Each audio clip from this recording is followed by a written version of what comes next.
If I was in Miami right now, if I was an agent, I would be green screening the news. I would be talking about every single potential story that you could, revolving around Messi, every rumor of who else is going to come.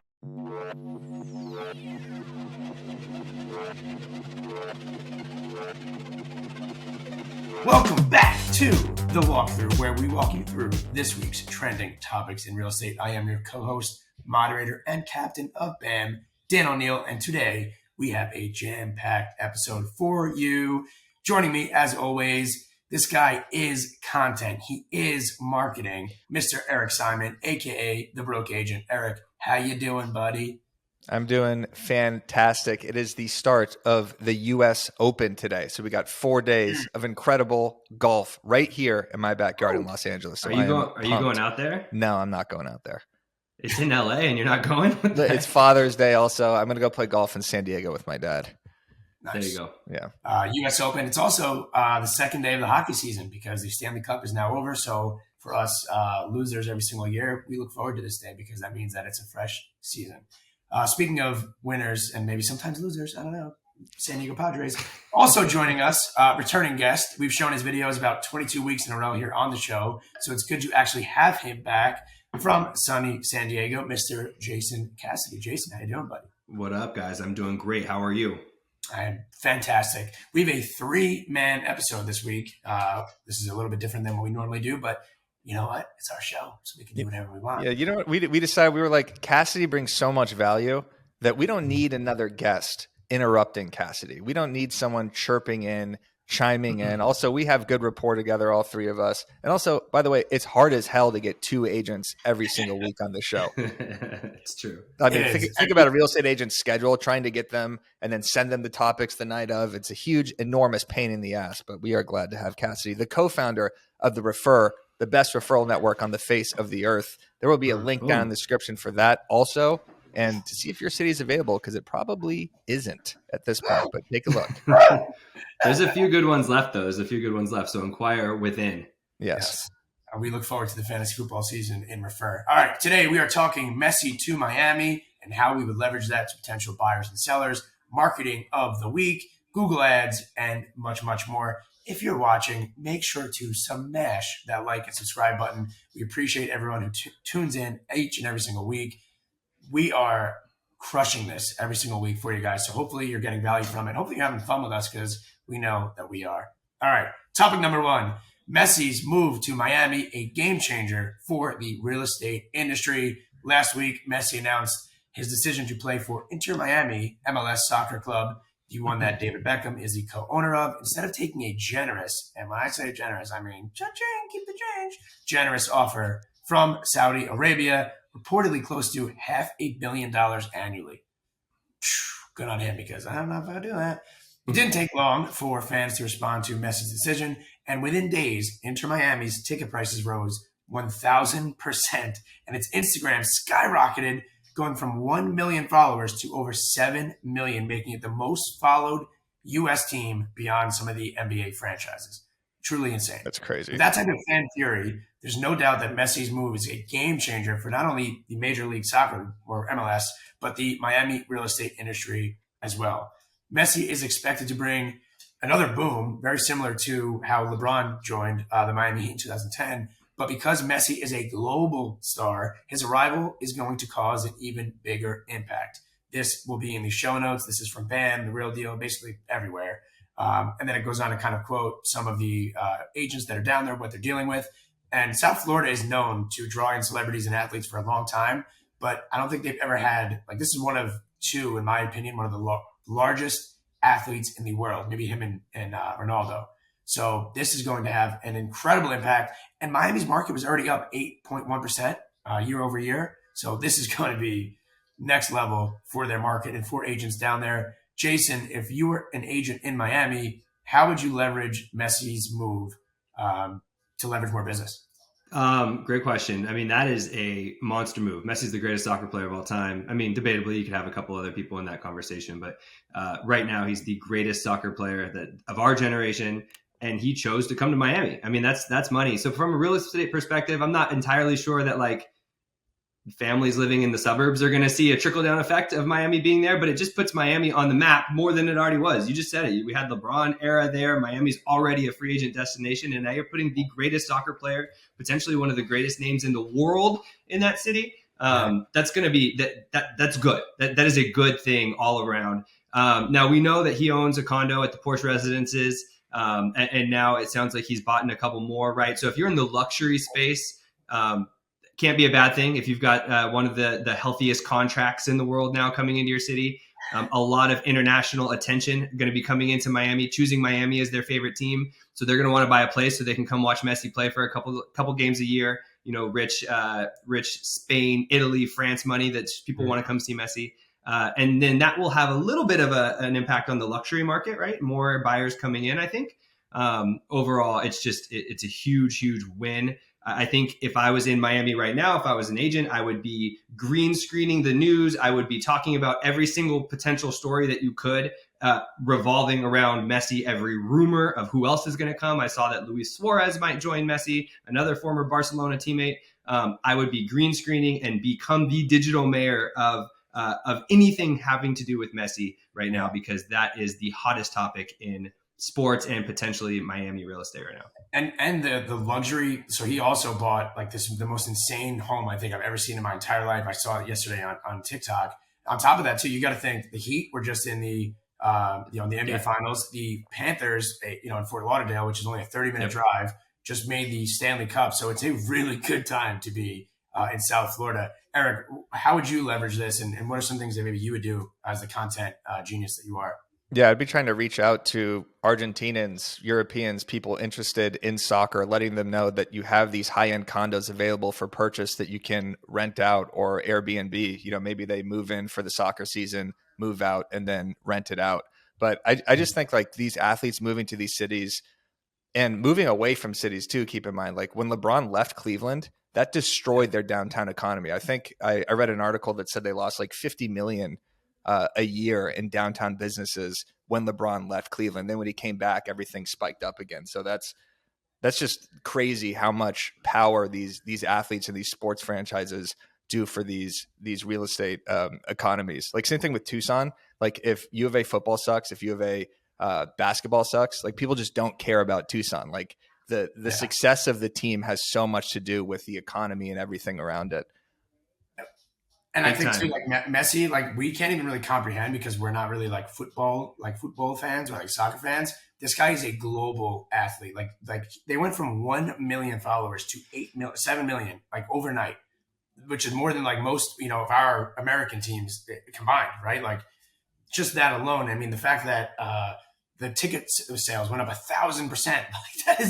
They sold out. Season tickets sold out overnight. That is. And he is also, so part of his deal why he turned down $500 million from the Saudis is because he's now, after he plays, he's going to be a part owner of that team. So he's going to be there for a long time. Right? Yeah. He took profit sharing in the Apple TV. So the MLS just got their TV rights from Apple TV to broadcast all the games, and he's going to get a profit share of the Apple TV money too. So it transcended just his contract. I wonder how much Americans will actually care about this. When Beckham came to the Galaxy, I didn't care. I didn't watch one game. It was kind of in the twilight of his career. I know Messi's 35. I don't know much about soccer at all. I know he's kind of in the back end of his career too, but I wonder, is this something that we're going to watch the first game of, and then Americans are just not going to care at all? Because who cares about the MLS, right? Well, Cassidy, you probably do. You probably bet on it. I do, yeah. I don't care. So San Diego actually just got the newest MLS team. That's a big deal. Of course they did. And so there's a green screen. There's a green screen. Where's that stadium going up? They're going to play at Snapdragon, the old Qualcomm, the one they just built for San Diego State. So nice. Manny Machado's in the ownership group, as well as a few others. And so we are the newest San Diego, or the newest MLS team. I think we start in the 2025 season. So I would love if Messi is still playing 2 years from now that we get on that schedule. That'd be great. Yeah. But that's the thing is for smaller cities, right? Miami's big, right? They already have other professional teams, but Columbus, Austin, San Diego, these other cities that don't have a ton of other professional sports, MLS is everything. These are big, these are loyal fan bases. Have you ever gone to a Sounders game or a Portland Timbers game? Those people love their team. And so exactly. So that being said, coming in and bringing in someone on Messi's level, this is Messi's way bigger than David Beckham, way bigger than Zlatan, way bigger than Steven Gerrard. The other guys who came to play for LA, Those were fun. Those were kind of like cool stories. I went and saw Gerrard, I saw Zlatan, I saw David Beckham, but Messi's different, man. This guy outside of America, he's a god. Like him and Ronaldo both. Those guys are transcendent athletes. And you got to think too, there's already, right, you got like Miami Music Week, you have Art Basel every single year. Like Miami is really like the hub of all these celebrities, all these stars, like DJ Khaled, the amount of like celebrities and like rappers and musicians and all these things that live there. Like it's already the hub for that. So like now Beckham coming there is just another reason for more people to follow suit. And like they already have like F1, right? F1 week. Tickets were like $25,000 to go watch this race. In my like F1 is kind of a new sport. I'm not really into it. I didn't realize that the first billionaire athlete ever was like an F1 driver. But $20,000 to go to a ticket, Art Basel is crazy expensive as it is. Like this is just going to be what a time to be a Miami agent, a South Florida agent, in my opinion. Big time, especially in the luxury space, right? Shout out to our friend Sarah out there in Miami. Like the contingent of luxury agents in Miami are probably stoked about this because of all the international money that will, not saying is going to pour in, but the international money that's going to be turned on to Miami. All these people who are maybe on the fence of going to New York or Miami or LA may lean Miami now because now they have some extra incentive to go watch Messi play. I don't even want to live in New York anymore. I want to get the hell out of here. Are you kidding me? Miami's in, I don't think I would survive a week though. Art Basel for 3 days is plenty for me. Jason, I do love the point. I do love the point of like green screening these articles. Like anytime an athlete, it doesn't have to be Messi's level, but say you get a Rudy Gobert, for example, who went from Utah to Minnesota, probably the worst example possible because he was awful this year. But if you are living in Minnesota and you get a huge contract or something, or say Anthony Edwards signs a 10-year deal, you should talk about like what that means for ticket prices and for the downtown economy around these sports franchises. So, I mean, that's constant movement of athletes and piling up in these cities. You can show off their house too. So like when Machado signed his big contract here, he bought a double house on Coronado on the Bayside looking back on downtown. And so you can go on Zillow and see that house for when it was for sale and do a green screen walkthrough of Machado's house, right? Or Tatis's house or Messi's house. And then as more and more stars come in, I mean, that's great content. It's such an appeal for buyers too. Like Manhattan Beach is where all the LA Kings live, where retired Los Angeles Lakers lives and Dodgers live. So anytime you could bring that up to buyers to be like, oh, you know, Messier lives down the street or something like that, then it really just like sparks the appeal for it. Absolutely. All right. Throw us a like and comment here. Let us know what you think about this move. Let us know if you're in Miami. I mean, congratulations to you because you are just hitting the jackpot here. And Eric, make sure next time, as Drupal Cabrera goes to the D-backs. Remember we saw him at the 7-Eleven on the way from Palm Springs to LA? He was just destroying a bathroom in there. All right, make sure to like and subscribe here. Moving on to topic number 2. This is something that I am genuinely curious about, so I love hopping on here and learning from you two. This is from BAM staff, and this is actually from a live Q&A from Byron in the BAMX subscription only. I'll get into it. How much agents should spend on Google and Facebook ads? This article, again, from BAM staff, was a Q&A with Byron, Uncle B, located only and exclusively in BAMX, so make sure you subscribe monthly. It's like literally nothing. 2 of the most popular lead sources for entrepreneurs are Google PPC, pay-per-click, ads, and Facebook ads. Ask around, and you'll probably get mixed reviews for both.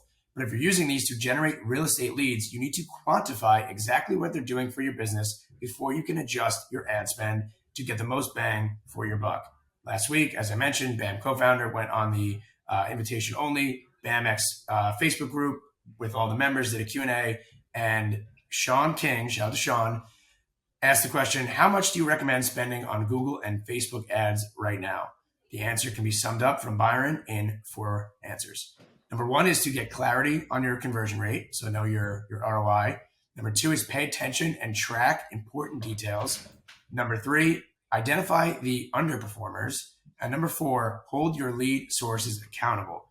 I have never been able to promote on Facebook. I haven't been able to spend $1. I've been in Facebook jail for, 6 years now, because I think I did one on housing one time and it just shut me down.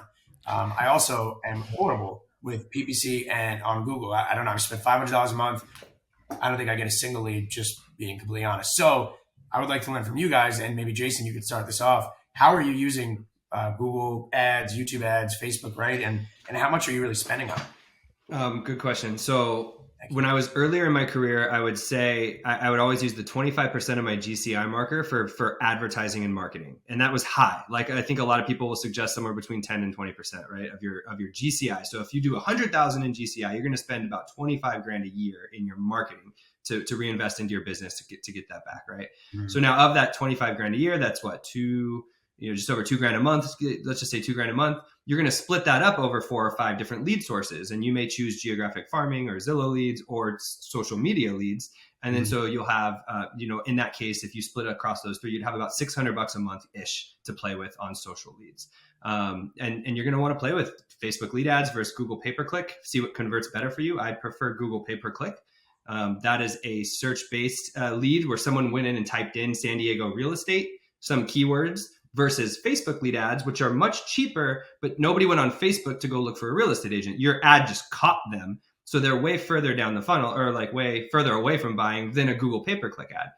But Google pay-per-click ads are a little bit tougher to figure out, a little bit more expensive. So that being said, in my business, I work with a shout out plug here with a company called Curator, Jimmy Mackin. They run my Google pay-per-click and my Facebook ads.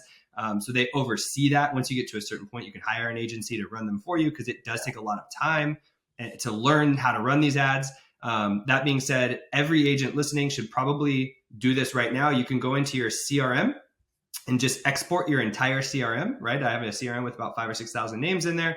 You can export that and then just create a custom audience in Facebook and call that My Clients. And then you can just boost ads to that custom audience. So now you're making sure that at least your clients, the people in your CRM, are seeing your content as well. And I think that that's a pro tip that all agents can do right away as you're getting into learning how to run Facebook and Google Pay. You can do that in Google and Facebook. And then lastly, too, YouTube pre-roll ads have become a really new focus for me, is where you can actually, because we shoot a lot of video content. So, Dan, you do too. A lot of people, agents out there watching this, if you shoot great video content, it doesn't stop there. You need to then distribute that content. And so if I spent $2 grand on a video, I'm probably spending $200 to $300 at least on an ad. A YouTube pre-roll ad to get exposure for that video. So that's the newest one that I play with there. So those Google pay-per-click, Facebook lead ads to my sphere and YouTube pre-roll ads of my videos are where most of my focus is. And I spend probably around $5 grand a month, not including all of that plus some geographic farming and stuff like that. So, and I like what you said too about how you're using Jimmy Mackin and Curator, right? Like at a certain point in time, you have to be using highest and best use of time. And there also are so many scams out there. Like there's so many companies that will tell you, oh, we'll do your PPC for you. We'll do your SEO. And then, right, you get nothing out of it. So making sure that if you do hire an agency to help you out with it, that they are fact checked and you know that you're getting the right services. The other thing too is like for Google My Business, for example, right? Like Facebook ads for me have never worked. Maybe it gets a couple more views, but the leads are they're not even real profiles, right? But Google My Business and Google ads, you have to also be updating your Google My Business. Like you have to also, like any piece of content that you're doing should be on your Google My Business. Any listings or any reviews, all of those things need to be on your Google My Business, because that will help you just organically rank up. So that way, when you're spending that money, you're actually getting the proper views. If you're just spending the money and you're not actually posting on Google My Business and you're not actually updating it, then it's never going to work out for you, whatever that numerical value might be. And it's also about being consistent too. So I see all the time agents be like, oh, well, I spent $500 on Google My Business last month. I didn't get anything. I'm done. Like that's like anything else. You can't just give it 30 days and you're out, right? You got to be consistent and stick with it for 30, 60, 90 days. And then at that point, look at yourself. Is it me, right? Am I doing something wrong, or am I not being accountable, or is it actually just Google My Business not doing its job? Eric, welcome back. Thoughts and how you are using. Just dozed off there for a second. Google My Business. No, but those were great points, Dan. And holding the resources accountable, like you said, like Byron said, because there are so many companies, and we've been through so many companies, by the way. I've been running Facebook ads on the Broke Agent, whether it's the coffee and contracts templates, now to ebooks or to BAMX for years now. And there's so many people that'll say, this is what we could do for you. But if you tune out for a couple weeks, 3 weeks, you're paying them, plus you're paying them a percentage of ad spend, right? Yeah. Because they're going to say like, oh, we're going to take, 30% of your ad spend, and then we're going to get this. That could be a huge pain in the ass, because then you realize, oh, I haven't actually gotten any conversions. But what we found really successful with Facebook ads is running it on content that's already been super successful. So Yeah. if I was running it on a coffee and contracts meme or something like that, I would post it to Facebook first, see how the engagement was organically, and then boost it through that. Because if you're going to post a piece of content that is not performing well and then try to run a bunch of ads to it, you're just not going to get that many clicks. And then running a variety of ads at once too, because Facebook is going to let you know, it's going to test it out and show you which ad is performing the best. So don't just launch one, launch 5 or 6, launch one that's a video, launch one that's text, launch one that's like image based, and have whoever's running your ads, or even if it's yourself, constantly checking the conversions. And then you actually do have to get a number in your head to be like, all right, if I'm running this, how many dollars does it cost to acquire one email? If it's $1, $2 for people to actually click on the ebook link and download it, then do I need to spend $1,000 for 10 emails? Like, you have to kind of weigh what actually works and then, figure out what to do from there. So I would definitely run ads on your best content. So even if you have something that you posted a year ago, repost it again, run an ad on it, boost it, and then make sure you're running it to something that actually converts, right? Like, you're not just trying to get likes on your Facebook page anymore. That doesn't matter. Or you're not just trying to get like Instagram followers, or you're not just trying to get more views on one specific YouTube video. Because if you just prematurely boost a YouTube video, that's just clicks that don't even matter. It's like, are you getting them into your email list? Are you getting them into your CRM? Is it actually booking you appointments? Are you actually getting signups to BAMX? Like, you have to figure out what these ads are actually converting to, because just mindlessly running them will do nothing. Yeah, and Eric, I love what you said too, because you also have to identify who you're like targeting, right? So Eric, you're targeting different people than Jason and I. I mean, you're targeting agents. We're trying to target consumers. So you have to identify and know who you're reaching out to. I have a lot of investors that do a ton of PPC and SEO. Like, they spend $100,000 a month for people that need a cash offer. They crush it. But I've done it where I was never tracking it. I had no system and I had no SOPs for it. So therefore, obviously, I didn't know what my ROI was. And again, I'm just spending $500 a month, hoping. I don't know. I don't even know what I was hoping. I don't know. Maybe I get a call or something. But I had no SOPs. I had no one to hold accountable. Nobody actually doing anything. It was just kind of like, I would get a notification from Chase, $500 from Google. Jason, what are you running your pre-roll YouTube ads to? Like, what's the call to action with those? Is it to your YouTube channel? Is it to emails? Depending if there's if it's a listing video, I could run it to the landing page for the listing. If there's if it's a brand based video, I could run it to the website, to a specific seller's page or buyer's page. It kind of depends on the video, but and then some of them I'm really just running branding videos that just go back to the YouTube page. Yeah, just like try to get visibility.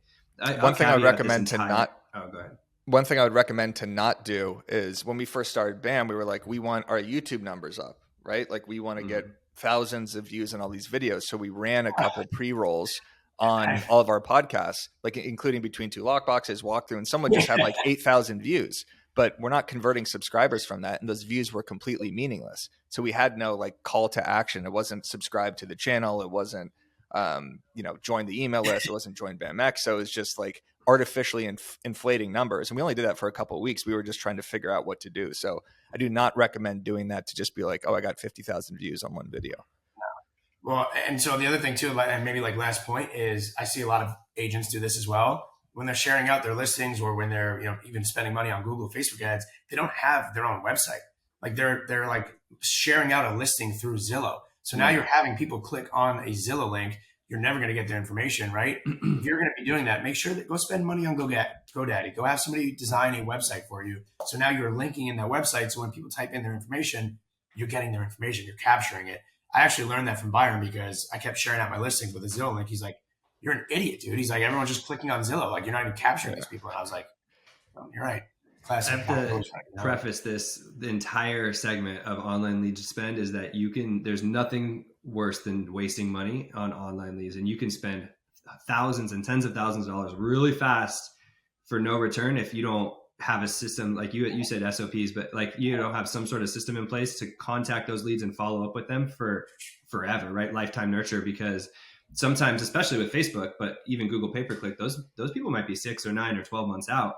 Yep. And if you're not following up with them for 6 or 9 or 12 months, you're just wasting land. Real estate agents are notorious for not having great follow-up. We're looking for the now business, and online leads, it's like 1 in 1,000, right? Like to get now business, like the diamond in the rough, it's there, but it's rare. It's the follow-up that converts all those leads. So if you don't have plans in place, if you're just a solo agent and you're not going to pick up, speed the lead, call the people, follow up with them, just save your money. And by the way, Indeed, if you hire like a savvy Facebook ad person, they're going to tell you that these ads will take 2 or 3 weeks to actually learn the audience. So the impatient real estate agent or the impatient content creator wants to post an ad and just start getting results right away. These things take a long time to learn the specific audience. So once you have one that's going, you keep hammering that specific ad. Like you'll see the same Inman ads all the time about their email list. You'll see the same Tom Ferry ads. You'll start to see the same BAM ads for like our 100 hooks ebook. I'm sure that's daily. following. Yeah, that's following people around the internet right now because it's an effective ad and it's getting actual downloads. So once you have one that works, you replicate that and then do that ad again. Yes. And last point, Jason, to go off of the follow-up side of things, DJ and Lindsay in Jacksonville, they did a study, right, on how many transactions they did and where they had come from, whether it be the first 90 days of meeting somebody versus, the 9 months and on, I believe. And 25% of their 3,000 deals took place from somebody that they met within the first 90 days.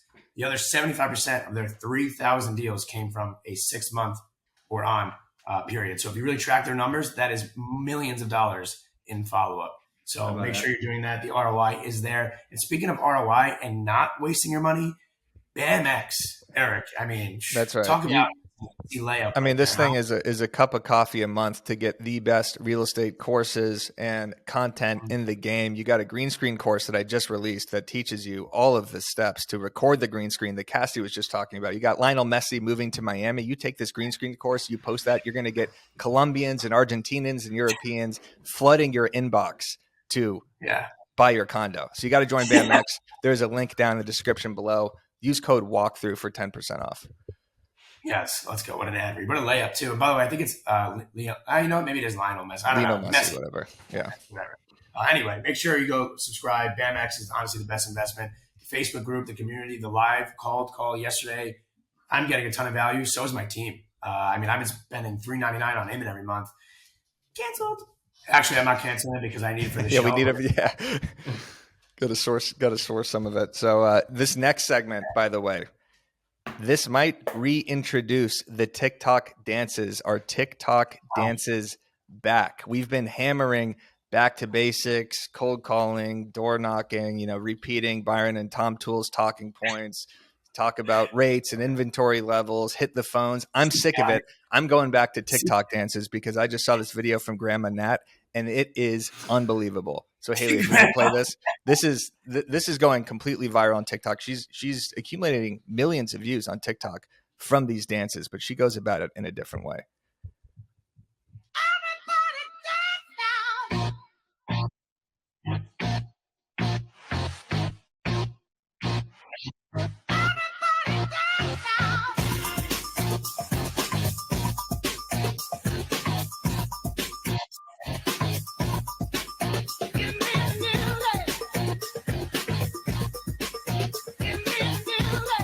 See, I don't watch these until we play them, so that's my live reaction. Let's go, Grandma. I'm about to do the same thing. It's just that's just a feel good video right there. That's different from the pointing at captions or the force dancing. She's clearly just having a great time, and the energy just exudes off her and flows through the screen. And then she's actually talking about the house. She's saying all new everything. She's giving you the square footage. And people can make fun of the TikTok dances, and we have a million times, and we've been saying stop doing them. But this thing has gotten millions of views, right? So how many people are seeing this listing? Maybe not millions, hundreds of thousands. It's different than the TikTok dance where it's it's a house song. It's mortgage rates here. Yeah. No, that's different. That's what she did is different. She did the Chris Bieniemy. He's done something like that. There's a guy in my market, Gabe Mendez, who did the floss video years ago, got 1 million views. And so I think those are different than the TikTok videos that we not make fun of, but that we say don't do, which is the point. We make fun of them. Let's call it space. We may make fun of them, but it works. Grandma Nat's a whole different vibe, though. Can we run that back? I was so distracted with her moves, I didn't even see anything about the house. I was just dancing and wanting. Run it back, and everyone look at the captions that pop up that actually show throughout the house.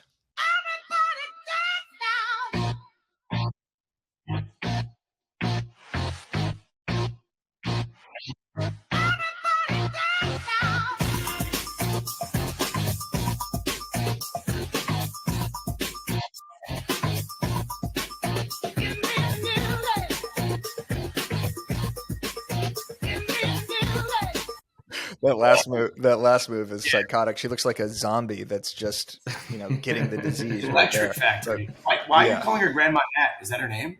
That's her name on TikTok. I She was think hard that's to her find on handle. Instagram. I don't know if we even found her actually, but we did an article on this just about how it's effective, how she actually is in different areas of the house. Like it's not just a gimmick dance thing. Like she's clearly knows what she's doing promoting this. So shout out Grandma Nat. Good shit right there. Let's get her on the show. Yeah, let's get her on the show. By the way, Island Wide Realty, who we still have to have on the show, has blown up so much. he's got merchandise and everything. Dude, he didn't even pick up the phone. Like he didn't even have an office number like 4 weeks ago, and now this guy's got merch. He's at every conference. He's got every post is like 400 comments. Also, Steven Diaz is a world touring rapper at this point. I mean, the guy's coming to my market in like a week and headlining. How do he's speaking in Anaheim today. What's that, Jason? He's speaking in Anaheim today at like a summit, like a conference. Yeah. Are you driving 45 minutes to see him? No. Shout out to Steven. That's definitely the walkthrough effect. We'll call it the walkthrough. The walkthrough effect, exactly. No, I mean these guys. The old rub, like the walkthrough rub. Yeah, exactly. He's got merch too. We don't have merch. Why don't we have merch? This guy's we're getting merch. We just got a new merch person. This will be out, and it'll be at Bam Bash 2, which is August 22nd, which Refer members will get all you can drink. Link down in the description for that. Also, it's going to be an epic party at the Tom Ferry Summit. We have tickets for you coming soon for that as well. But Graham and Nat crushing it. TikTok dances are back, and you know what else is back? Matt Lionetti with an unbelievable marketing video. Perfect trend jack, just in time, post Canadian Open, pre US Open, right in the middle of it. Let's watch this listing video from Matt Lionetti and his partner Anna. They did 2 separate videos, and notice the announcer's voice because I think it's pretty good. Here we are at the spectacular finishing hole at 65 Bremner in the heart of Toronto. Now Matt Lionetti, our co-leader, is standing over this ticklish tester for the win. If he wants to sink this, he's going to have to play a large break into the open concept living room, through the dining area, and across the custom kitchen. You must be careful to not get distracted by this stunning west view of the CN Tower. Lionetti, notorious for having somewhat of an unorthodox putting stroke, must play this ball with the perfect pace in order for it to drop in the cup. I must say it is an absolute miracle he has made it.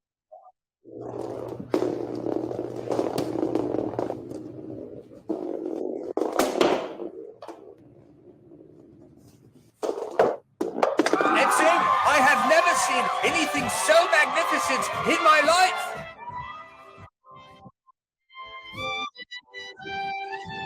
So that voice is me, by the way, for the people at home listening. I'm not gonna lie, I didn't know it was you the first time I saw that video. Really? I tried to. I guess I thought it was Matt. A little gentle Irish accent. I don't even think that one was that good, but it's a genius listing video. Not only is it trend jacking because it's sandwiched right in the middle of golf season, but the fact that he shows the entire property with the movement of the ball. I'm describing the property, the CN Tower in the back, this downtown incredible condo. Like, I love the way that his content has evolved. Like, he's still going to do the funny videos, the car rants, the song parodies and everything. But like, he's taking this to a whole new level.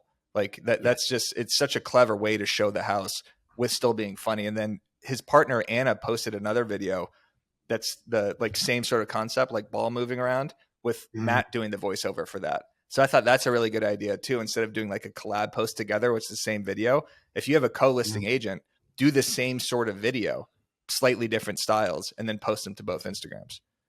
Yeah, I think that was Matt. Like, honestly, I think that's Matt's best video ever. Yeah, like, it's really good. Video, like there's so much thought that goes into that as opposed to kind of just doing like the rants and I mean your narration and like the trend jacking like that. I was literally laughing out loud at like you're narrating that, right? Like most people probably didn't even catch on that, but obviously like we did. And also the funny thing, like I thought Matt was asking us about golf merch, like, you know, what should I wear? Because I thought he was going to start playing, and I didn't realize it was for this video. And then having that, like the Drake Tower is what I call it, right? Like I think that's what that is. You know? CN Tower. But that's Drake sits on that in his album cover. Direct view of that. He sits on that. That's just like, honestly, that I'm going to say that might be one of the best listening videos. Maybe I'm biased. I love Matt and I love you and I love golf, but that is just incredible. Let's play Oh, he did a Jason's great food job. video again, huh? Let's play that one again. Dan's pissed at me because we play this. We don't actually have that video, but we've played Jason's food video like 10 times. But I just, like I said, slam it. There's no way that's actual booze. Actually, it probably is. Why would you just have water? It probably is. Yeah. It's savage. It's 12:42 on the East Coast. Oh God, that love it. reminds me of like a frat handle pull from Chase it with some water. Great. a warm bottle of Prestige vodka. Fun fact, actually, the first exchange I ever had, we had with I want to say Delta Gamma. They came over. We were in my friend Marcus's room, and I was a pledge, and he handed me a warm bottle of Prestige vodka, no chaser, and I took a handle pull and puked all over myself immediately afterwards, and had to go home, change, brush my teeth, put on a new suit and everything, because that was like my first time experiencing something like that, and it was absolutely horrific. All right, to get back from off of Eric's pledging days. Speaking of listening videos too, like Matt also was like texting us asking if it was okay or if he should post it on like a Friday night. Kind of like getting very strategic with it, and all of our content is evolving from the funny stuff to really like Jason. You kind of always really had a knack for the educational side of things and also listening videos. But I love the fact that Matt's doing that too, and it's just so interesting too. Like Eric, maybe I'm cutting into the next segment a little bit here, but like it's like such a crapshoot with Instagram. Like you really never know. I tried like 15 different video ideas at this one home that I just put out. And I'm like, you know what? None of these are even really like funny. Like I can't do a silly listing video that I had planned. This house is too nice to do that. So I'm just talking to my video guy and I'm like, dude, I love this house. He's like, why? And I literally just in one take, like a 4-minute long video. Nobody is like, that goes against everything that everyone ever says ever. You don't put like, that's insane, right? We couldn't fit it into a reel. I just did it one take, 4 minutes. And it was probably my most viral, most watched listing video, like maybe ever, aside from The Bachelorette. And like, It just goes to the point of, Matt saying, hey, should I post this Friday at 5? We're all kind of like in our own head about it. And then, right, like. Well, good thing he didn't too, because he posted that Monday, I want to say, because we know that Friday at 5, you're just going to start to lose people. But that does bring us to the next segment, which is Instagram stories for this week in marketing. Instagram stories for me have been all over the place. My feed posts are crushing. My Instagram stories are getting, 80% less views than usual. Maybe that's because the amount of link clicks. But if you've noticed, if your Instagram app is updated, now you can only see 3 Instagram stories up top. So that real estate up there is extremely important now. So now you can't see like however many it used to be, like 6, 7, maybe it was like 5 to 6. Wow. Getting, like it's, a huge circle up there now. So that real estate's super important. So that's why your Instagram stories make even more sense to focus on right now. Probably do more Instagram lives because that immediately knocks you up. What is that? Drewski's new video. Yeah. Drewski's hilarious. I didn't even think that. Wow. That's why you're the content guy. I mean, geez, how do you even know that like, did you just notice it or did you just noticed it. Just go on Instagram. I'm not, you follow Adam Starr's keynotes every week, his TED Talk. Yeah, exactly. Brock Levin Johnson told me Brock Levin Johnson, by the way, speaking in the Refer Network on Tuesday. He is the Instagram coach of all Instagram coaches. He is where we get a lot of our information from. So make sure you click that link down below to join Refer, and maybe you'll get to see him speak next week. But also with Instagram stories, the note section has now added music. So it's like right back to like MySpace days where you could kind of have a status up there and then have music attributed to that, which I think is kind of cool. But Jason, sorry, I feel like you haven't said anything here in the last couple of minutes. What's going on with Instagram stories for you? It's all over the place too. I feel like the engagement is way back though, both on feed and stories. I don't know if that's an anecdotal me thing, but I think that both the feed and the stories are getting higher than average views for me. Which is great. It's encouraging me to want to post more, which is probably the reason that it's coming back. Yeah. I just posted like a screenshot of a funny exchange that I had in my DMs yesterday and had over 2,000 views, which is good. Like for an Instagram story, usually those will range, somewhere around 1,000. So now maybe it's because like that got a lot of laugh emojis back or hearts. So then it ranked higher, but I'm more optimistic about Instagram organic reach than I was 3 months ago for sure. Yeah, it's certainly come back. My reels are getting thousands and thousands of shares, and my followers are coming back, which is super encouraging. It does. There's a direct correlation between the engagement you get and how much you want to post. And agents and people watching this have to disregard that and still just continuing posting away because you don't really know what the algorithm is going to do. And obviously consistency wins overall. But I love when there's little like algorithm waves like this where it feels like it's happening. Also for Instagram stories, that guy Brock Johnson said less might actually be more. So I used to do 8 to 10 Instagram stories a day, but each story gets less views than the first one, right?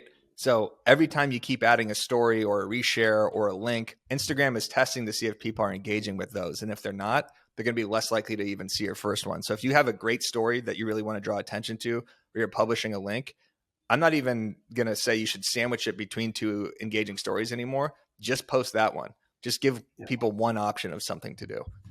Mm-hmm. And so I'm showing you just right now, this is like my 7th story in or something for like, I don't know if you guys can even really see this. Not really. This is okay. Well, this is like the 7th story that I posted today. Yeah. So like you would imagine, right? Like, but look how many reactions it's getting. So because of that, like now the ones previous to that are getting like 4,000, which like I usually, like that's good for me, right? Normally I'm getting like 2,500, 3,000. And now like that's the 7th video like in a row. So the fact that it's getting all that engagement, I think people underestimate and underutilize their stories and also just engaging with people. Like you said, Eric, now there's only 3 people at the top of your feed.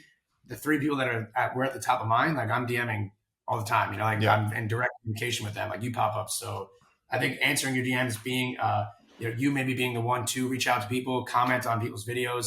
That's really how I feel like I got such a community. Was I was the one to seek out people and comment and like on their stuff. And then in turn, they're like, wow, this guy's a super nice guy. I'm going to do the same. Yeah. And I think doing that on stories, whether it be reactions, everything, all the above, I think it really helps.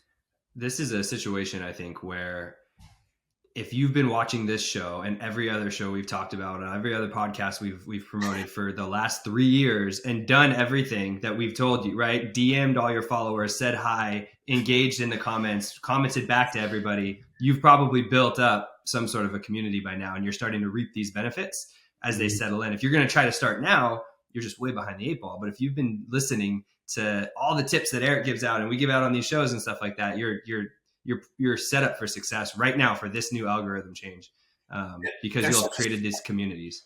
There's such a science behind it. Like when I try to articulate like what Eric says to me about like stories and where you position things, and when I tell that to people, they're like, you're insane. Like, no, you don't need to do that. I'm like, okay, do that, do this, what Eric says, right? One time, this way, stories, post, everything. And all of a sudden now they're like, oh my God, like this thing got 25,000 views.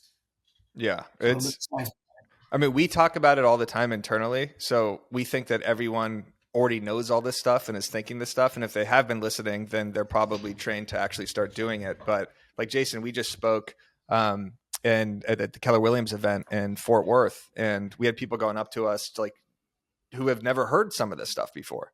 Right. And it's refreshing to know that audience, like they're so focused on their real estate business. They're not thinking, how do I get an extra 10% on my Instagram stories? Like, who cares? Right.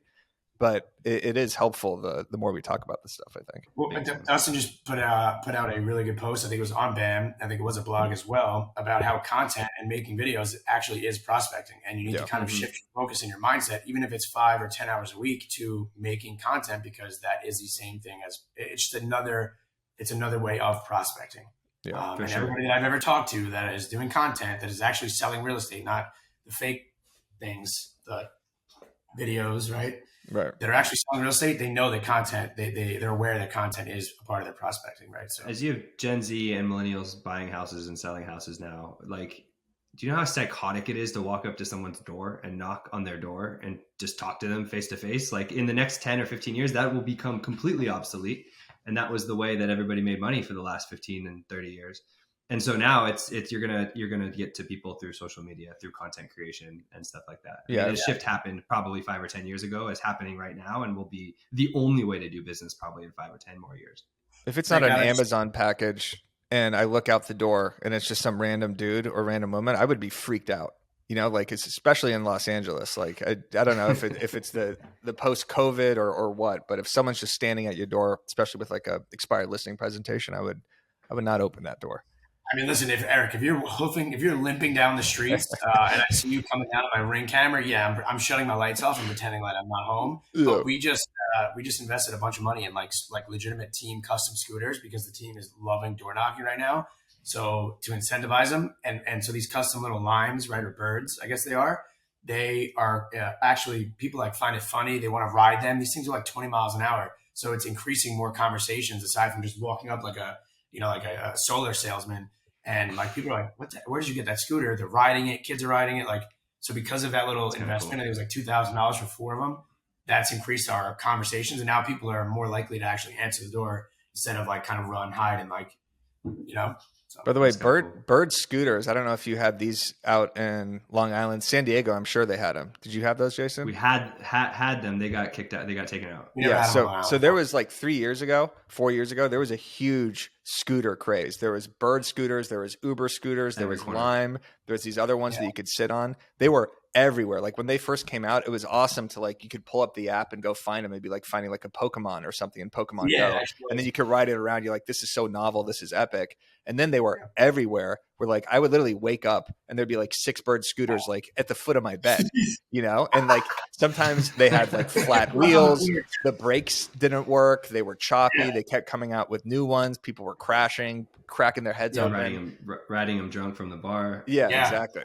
But I actually did that too. Like I went on Brokers Opens on a Tuesday in Santa Monica and was flying around on a scooter. And I was like, this is the best thing ever. And now they're just completely gone. They're gone. Yeah, San Diego took them out.